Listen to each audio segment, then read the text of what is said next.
Hello welcome to God's Politics. ഇന്ന് ഒരു രസകരമായ ഒരു കാര്യം ഉണ്ടായേക്കാണ്. നമ്മുടെ അവസാനം മുഖ്യമന്ത്രി അദ്ദേഹത്തിന്റെ വായ തുറന്നേക്കാണ്.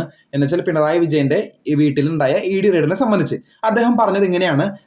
ഇ ഡിയെ കുറിച്ച് ചോദിച്ചപ്പോൾ, ഇ ഡി റെയ്ഡിനെ പറ്റി ചോദിച്ചപ്പോൾ അദ്ദേഹം പറഞ്ഞത് ഇങ്ങനെയാണ്: എനിക്ക് മുമ്പുണ്ടായിരുന്ന പിണറായി വിജയൻ ഉൾപ്പെടെയുള്ള എല്ലാ മുഖ്യമന്ത്രിമാരും അവരുടെ സ്ഥാനം ഏറ്റുകഴിഞ്ഞാൽ പ്രധാനമന്ത്രിയെ അല്ലെങ്കിൽ കേന്ദ്രമന്ത്രിമാരെ പോയി കാണുന്നത് കേട്ടസി കോളാണ്. ഞാൻ ആദ്യമായാണ് നരേന്ദ്രമോദിയെ കാണുന്നത്. അപ്പോൾ തന്നെ ഞാൻ പറഞ്ഞു, പിണറായി വിജയന്റെ വീട് റെയ്ഡ് ചെയ്യണമെന്ന് ഇ ഡിയെ കൊണ്ട്. അപ്പോൾ അദ്ദേഹം ഉടനെ തന്നെ മോദി ഫോൺ എടുത്തിട്ട് കുത്തി ഇഡിയെ വിളിച്ചു. നാളെ രാവിലെ സതീശൻ വന്നിട്ട് ആദ്യമായിട്ട് ഒരു കാര്യം പറഞ്ഞതാണ്, നാളെ രാവിലെ തന്നെ ഈ കംപ്ലീറ്റ് സ്ഥലത്ത് 12 സ്ഥലത്തും റെയ്ഡ് ചെയ്യണം. അപ്പൊ മുഖ്യമന്ത്രി പറഞ്ഞു, ഒരു സ്ഥലത്ത് മാത്രം പോരാ പ്രധാനമന്ത്രി, ഒരു 12 സ്ഥലത്തും റെയ്ഡ് ചെയ്യണം എന്ന് പറഞ്ഞു. അപ്പോൾ അദ്ദേഹം വേഗം തന്നെ സതീശൻ പറഞ്ഞത് 12 സ്ഥലത്ത് റെയ്ഡ് ചെയ്യാനാണ് പറഞ്ഞേക്കണത്.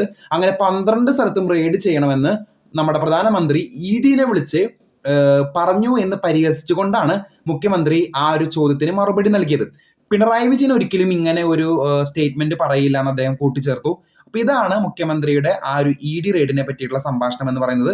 അപ്പോൾ കൂടുതൽ അപ്ഡേറ്റ്സിനെ കാത്തിരിക്കാം. ചാനൽ ഇഷ്ടപ്പെട്ടെങ്കിൽ ഷെയർ ചെയ്യുക, സബ്സ്ക്രൈബ് ചെയ്യുക. താങ്ക്